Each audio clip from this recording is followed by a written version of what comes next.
မြန်မာစနလာရာသီမှာနောက်ဆုံးလဖြစ်တဲ့တပေါင်းလာနဲ့ပတ်သက်ပြီးတော့ပြောချင်ပါတယ်တပေါင်းလာဟာဆိုလို့ရှိရင်တဘိုတွေလာနဲ့အင်မတန်မှနီးကပ်ပြီးတစ်ဆက်တည်းဖြစ်တဲ့ကြောင့်မလို့ဖြစ်စဉ်လေးတွေဆင်တူတာရှိပါတယ်တပေါင်းလာဘွယ်ကြပြလေးဆိုရင်လည်းထိုင်းရင်နဲ့ပောက်ကင်းတဲ့လဲငုံဇယက်ကဲသားကားနှင့်ရိုရွက်ဝါတမာနုလွမ်းသူပူပုံဇယက်ကဲလှုံပင်မြုံမြင့်တိုင်နံထွက်စည်းငယ်ဝန်းကြောက်ဆက်ကဲရေတကွန်နှင့်ဟေဘဝံตายာနုပါပြီရွန်းလူຫນွေဆန်းတပေါင်းလာအင်မတန်ตายာတဲ့ဇမ်းမခိုင်းညံရင်ရှိုးရတယ်ဆိုတဲ့ဖွဲ့နဲ့မျိုးလေးတွေရှိခဲ့ပါတယ်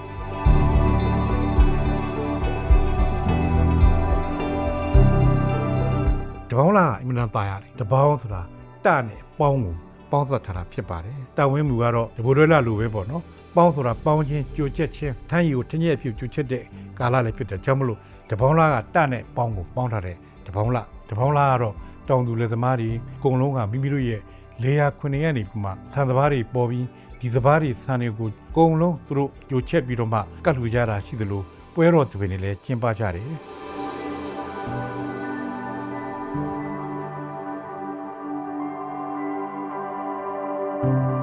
ရစ်သက်ချောင်းသက်တွေမှာရှိနေတဲ့သဲတွေကိုအသုံးပြုပြီးတော့သဲပုံစီရီလေးတွေလုပ်ပြီးတော့မှကုသိုလ်ကောင်းမှုပြုကြတာလည်းရှိတယ်ဖះရှင်ကိုကြီးမှန်းကြည်ညိုတဲ့သဘောနဲ့နှွှဲလေပြီးငွေတော်ဦးမှာသဲစီရီဒီလိုကြပြအဖွက်နယ်လေးတွေစာအဖွက်နယ်လေးတွေဆိုကြပြောကြတာလည်းရှိပါတယ်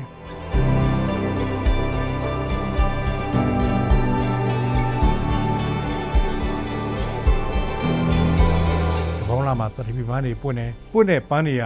အဝါရောင်ပန်းလေးတွေပွင့်တာများတယ်မွေးပြန်ကြံနေတယ်အပူဓာတ်ကလေးစရပြီဆိုတော့ကြောင့်မလို့နေပူလို့ညချမ်းတပေါင်းလာတယန်းလို့ပြောကြတာလည်းရှိပါတယ်ကျွန်တော်တို့ရဲ့12လရာသီဟာအင်မတန်မှရိုးရာအစင်လာတွေနဲ့ပြည့်စုံပြီးပါမန်မှက်ခေါ်ထားတဲ့လတွေပေါ့ပဲအဓိပ္ပာယ်ပြေဝတဲ့လတွေလို့ပြောနိုင်ပါတယ်ခင်ဗျာ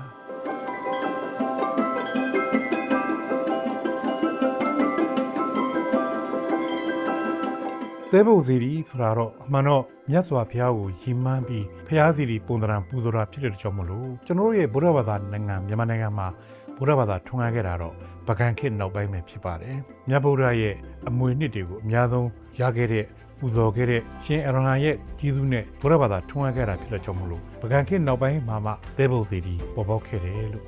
ယူဆလို့ရပါတယ်